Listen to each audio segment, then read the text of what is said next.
What is happening, guys? Back at you with another video. So Disney decided to grace us on Star Wars Day, May the 4th, with the newest season of Tales of, the Jedi, or this is basically Tales of the Empire. So I checked out the full series and here are my thoughts on it. But before we get into the video, if you like Star Wars as much as I do, consider subscribing to the channel and turn notifications on so you know I post another video. But let's go ahead and get into this review. So like I was saying with Tales of the Empire, basically a sort of, not continuation necessarily, but, continuation in the series to where, we're getting these small animated shorts that are only about 15 or so minutes long.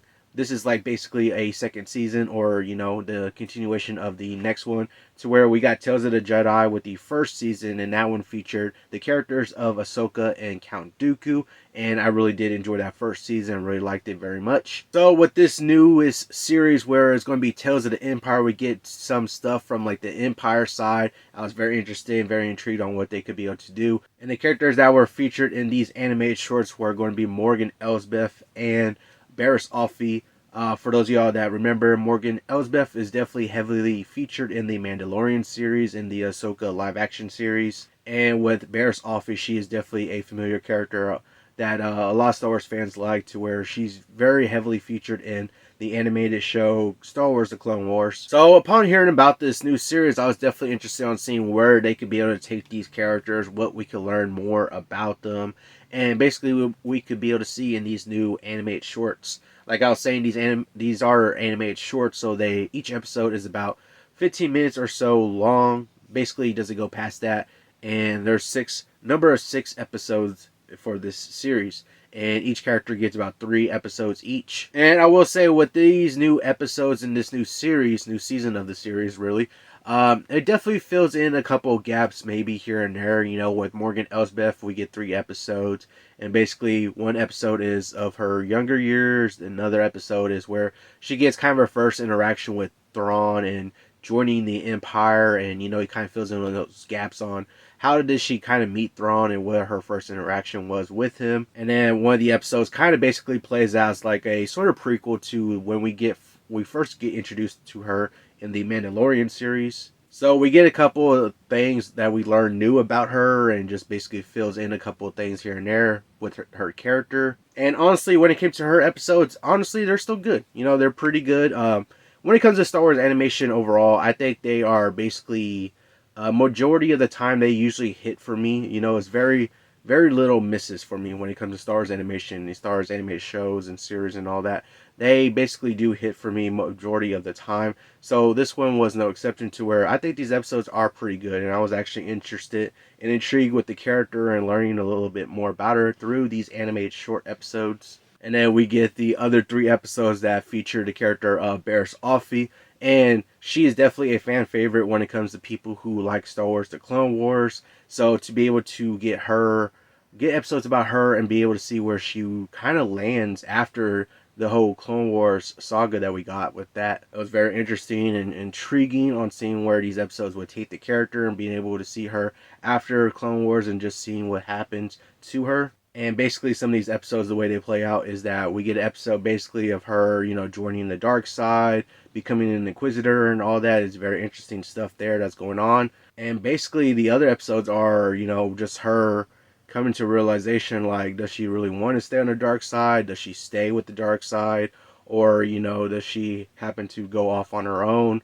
And things like that. It definitely fills in some gaps here and there to her character, and just being able to see her come back in animation is definitely going to be a favorite for people who, I would say definitely people who are liking her in Clone Wars. If you're a fan of her from Clone Wars, then definitely these episodes will definitely gear towards you more, and you will enjoy these episodes probably more than the average Star Wars fan. But I will say, like, when it comes to maybe the average Star Wars fan who probably hasn't seen everything or really know too much about these characters, might not be interested, or you might be a little interested, but you might not be diving in to it as much as if you were to know these characters already, if you've seen everything that was Star Wars, or you've seen everything with these characters already, and you were kind of interested already before to know more about these characters and learn more about these characters. So I would probably say that much about this. And although this is considered Tales of the Empire, I wouldn't say it's really super Empire heavy. I mean, we get Morgan Elsbeth's episodes, and she doesn't deal with Empire stuff too much. Like literally in the second, I believe it was the second episode, is basically the episode where she meets Thrawn and her first interaction with Thrawn, and that's kind of like the whole heavy like part of her of the Empire side. You know, she has this meeting with Imperial forces, and then she meets Thrawn, and that's about it on the Empire side, to be honest. And then same with Barriss Offee. It doesn't really deal with Empire stuff, but it deals more with the dark side, of course, the dark side of the Force, and becoming Inquisitors and stuff like that. That's mainly what her episodes were, and they didn't really dive into the Empire stuff aside from like Inquisitors or Dark Side or anything like that. They didn't really dive into that Imperial stuff. Other than that, I honestly did enjoy these episodes, and being able to see these characters and have these characters featured in their own episodes and animated short episodes. So I was definitely interested beforehand, and I was at least satisfied and enjoyed these episodes while watching them. I'll probably say that the first series, or season one, whatever you want to call it, was probably slightly better for me.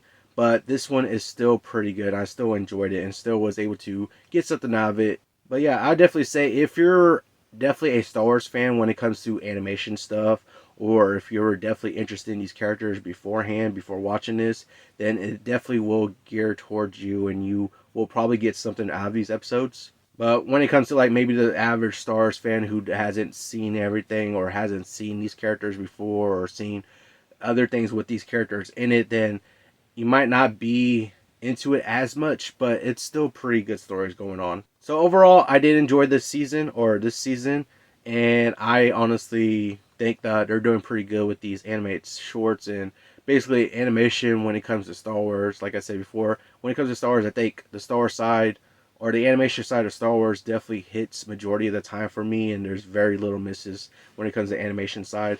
And just basically the stories are going on, the animation styles and different things like that honestly all work for me. So I am definitely curious on seeing where they could be able to take this series. Where could we go in the future with this? Like maybe we get like a Tales of Bounty Hunters, or Tales of something, or crime lords or something like that. It could be kind of interesting to see different aspects of the galaxy far far away of Star Wars, and be able to just see different points of view in this galaxy and how everything operates and works and different things like that, and different stories we could be able to get. So that'd be kind of interesting to see what they do for the future if they decide to continue on with this series, and it'll be interesting to see what they do. So let me know down in the comments below if you did check out this series, what are your thoughts on it. Definitely like to hear from y'all.